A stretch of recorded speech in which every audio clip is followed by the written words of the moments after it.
kan si tu nan gal ti sen chok chia apa tharau kol a kan ra ngai chia in be dong mi na cha ro chan na ple lom na ting khri thong tha rong a kan i tong ha kan vor thong tha thai chi luat nak dai na khor tu se sham se ti kan thacham nak bi ka si nan lung ron ko akri thong tha kan phuan chung a tak sa rin kan si ta cham bao le cham tin lo na tam kau man se jisu minin kan ngai thiamo pachian tu ni thachua le sa in cham na se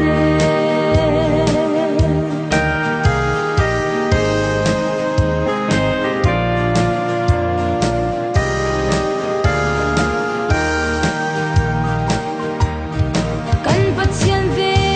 thong in nun nak thang i theu in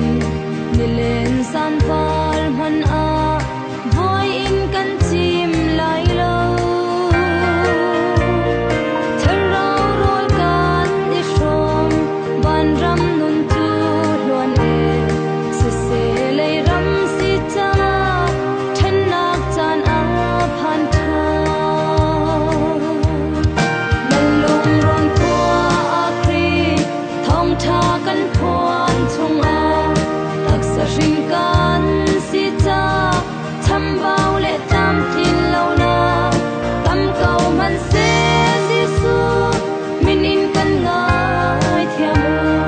pachian tu ni thachua le sa in cham na se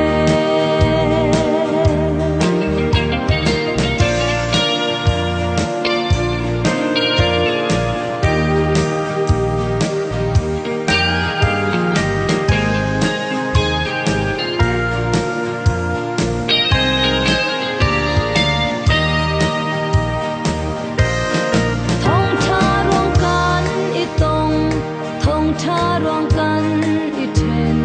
shri min sun par chin se